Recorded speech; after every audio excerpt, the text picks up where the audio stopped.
Bonjour à tous, heureux de vous retrouver sur le plateau de Paris Turf TV pour votre quotidienne reçue 5 sur 5, l'émission du Quintet Plus et du 5-5. Pour m'accompagner aujourd'hui, Emmanuel Ballot. Bonjour Emmanuel. Bonjour Philippe, bonjour à tous et à toutes.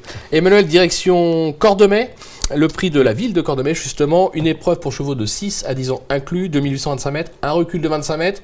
Qu'est-ce qu'on peut dire de cette piste parce qu'on a quand même un lot de qualité au départ? Déjà au dire de la plupart des professionnels, et je vous le confirme, très difficile que de rendre 25 mètres à Cordemais. Pourtant c'est une piste relativement grande de circonférence 1200 mètres, mais il vaut mieux être devant et j'en ai tenu compte. Tenez-en compte, il faut taper sur le premier poteau. C'est clair, tenez-en difficile compte. Le professeur Ballot. Difficile de rendre 25 mètres à Cordemais. Pierre-Joseph Goetz sur Equidia notamment le dit assez souvent, il a entièrement raison. Mais je vous dirais qu'un mot, impeccable. Impeccable. On y va. Donc on part avec votre sélection Emmanuel. En tête le 4, Vitessa La Ravelle, devant le 18, Tiva de la Frette, le 7, Vulcain, le 9, Une de Vilto, le 5, Texas au Fort, le 12, Super Berry chez nous, le 13, Tom Rush et le 2, Vuelta d'Ulysse. Bon, on va voir si vous faites aussi bien que la dernière fois, parce que la dernière fois, un petit quartet, c'était sympathique, avec en plus une petite pépite qui gagne qui gagne de 50 mètres à 2,50 €, un petit champion, Ustinov du Vivier. Ils vont en gagner d'autres. Déjà, on va commencer avec le numéro 4, Vitessa La Ravelle, qui vient de montrer un net regain de forme à Caen. C'est notre course référence. On va regarder parce que c'est riche d'enseignements. Là, on la voit, elle est en train de se décaler. On lui ferme un tout petit peu la porte et elle va poursuivre sur sa lancée avec à la clé une superbe deuxième place sur cette course-là. On ne pouvait pas l'écarter. Oui, puis elle confirme qu'elle est super maniable, cette jument, puisqu'elle ne fait pour ainsi dire jamais de faute.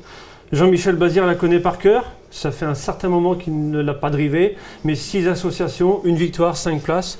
C'est du 100%. Il y a 2 pénaltys au premier poteau à coup sûr dans le 5-5. Je m'y engage, j'annonce la couleur. Vitesse à la Ravelle, coup sûr dans les 5. J'ai pas dit pénalty gagnant parce que je reviens sur un fait important.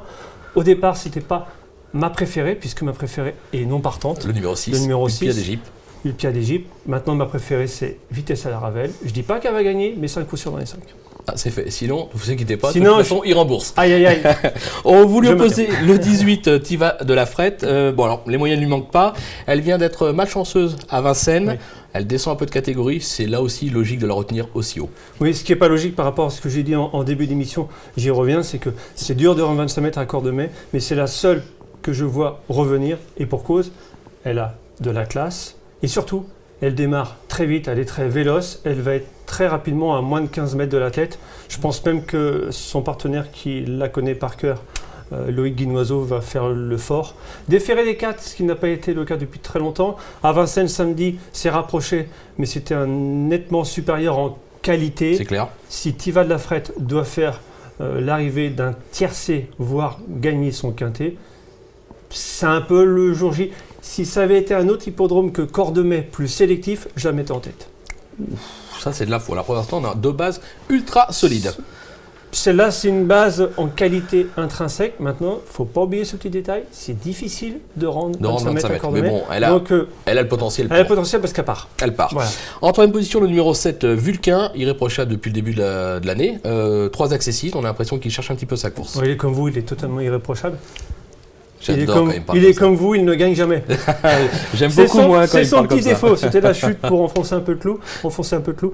Voilà le petit défaut de Vulcain, si tant est qu'on puisse y trouver ce petit défaut, c'est qu'il ne gagne quasiment jamais. À Laval, c'était la course visée. J'avais appelé Emmanuel Ruot, son entraîneur. Il m'a dit je mets tout pour qu'il puisse gagner enfin sa course, déférer des 4, les artifices et j'en passe. Deuxième, battu par un super cheval à la lutte.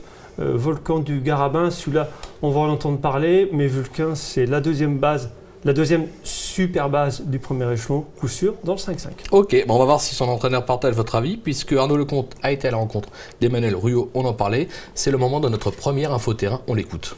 Oui, le petit cheval est vraiment revenu en forme. Il faut courir à l'économie et le cheval a repris du moral.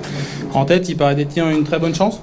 Je pense que l'engagement est vraiment intéressant, donc c'est pour ça qu'on va faire le déplacement. Le seul petit souci, c'est que j'ai pas franc, c'est dommage. Il court à 10 jours, ça fait 2 fois de suite qu'il court de façon rapprochée, est-ce que ça peut le déranger? C'est pas un avantage dans le sens qu'il défiera à chaque fois, mais bon, l'engagement est tellement bon, il faut y aller. Bon, voilà, on l'a compris, c'est la confiance, comme vous l'avez dit. Petit bémol, il n'a Ouais, pas Franck. il y a pas Franck Franck Hubert. était sur le pied d'Égypte, qui malheureusement est non partant. Voilà. En 4e position, le numéro 9, Une de Vilto, des moyens. Elle a déjà gagné à ce niveau à Vincennes. Elle vient de peaufiner sa forme gentiment à Cherbourg en restant chaussée. Oui. On enlève tout. Attention. C'est la course visée à 1000 euros de clair. recul, déféré des 4. Une de Vito, c'est la vraie jument de piste plate. Elle a en plus de ça le mérite d'avoir gagné sur la grande piste, qui n'est pas à la base sa tasse de thé, c'est incontournable. C'est impossible de faire sans Une de Vito. Je ne l'ai pas mise trop haut dans ma sélection parce que habituellement on la voit que contre les femelles. Donc je la considère plus comme une placée potentielle qu'une gagnante. D'accord. Derrière, là aussi, plus pour une place que pour la gagne, le numéro 5, Texas au fort, pas des plus heureux lors de sa rentrée à Cholet. Cette fois déféré des 4 pieds. On s'en méfie, mais on l'a dit, c'est plus pour une place que pour la gagne. C'est pas un winner entre guillemets. Vincennes cet hiver, on l'a vu, il l'a confirmé, c'est pas sa tasse de thé. C'est le vrai cheval de piste plate. À Graigne, il gagnait correctement dans un lot inférieur, mais en 1,15 et fraction, ce qui est très bien à Graigne.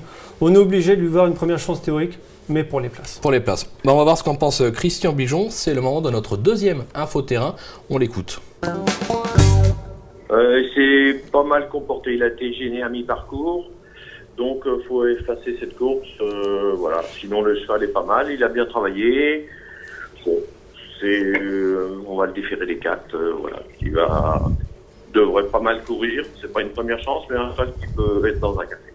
Bon, confirmation de ce qu'on disait. C'est pas une première chance, mais pour une place, on peut pas l'écarter. Parce qu'il y a un peu meilleur que lui pour jouer la gagne, mais c'est un incontournable pour les places de ce quintet. Ok. Emmanuel, merci pour toutes ces infos. Merci on va se quitter avec une petite pépite, comme l'autre fois. Hein. On veut un gagnant. Hein. La dernière fois, c'était du 2,50, mais c'était un pénalier annoncé. J'avais annoncé la couleur. Là, c'est plus spéculatif. Mais Cordemais, c'est un hippodrome où on peut se permettre ce genre de fantaisie. C'est pas vraiment un hippodrome pour les favoris. Je parle de toutes les courses, du moins en général. Je mise sur le 605 Vic du Bossy. C'est une épreuve pour apprenti. J'aime bien l'apprenti. L'entraîneur Olivier Raffin, c'est un avantage que de partir en tête, je me répète. Je suis assez confiant, c'est un très bon finisseur, un cheval courageux. 605 Vic du Bossy. Et c'est quoi? C'est du 10, 15 contre 1? Moi, je tablerais plutôt sur 7-10, entre 7 et 10. 7 et 10. Il y aura 2 chevaux qui seront plus joués aux 25 mètres, mais c'est dur de rendre la distance. Je me répète, Cordemais en tête. Vous savez quoi, j'ai une question. C'est pas un peu compliqué de rendre la distance à Cordemais? Mais je dirais même que c'est pas simple, c'est difficile, c'est compliqué. C'était important d'appuyer sur C'est important, mais c'est un détail très important. Il faut tenir compte des paramètres et des spécificités de chaque hippodrome. Impeccable. Impeccable. Emmanuel, merci pour toutes ces infos. Merci, on se retrouve demain sur ce même plateau avec Aurélien Attard à votre place. Ça sera pour un quintet plus 5-5 au galop. Merci à tous de nous avoir suivis. Bon jeu et à très vite. Au revoir. Au revoir.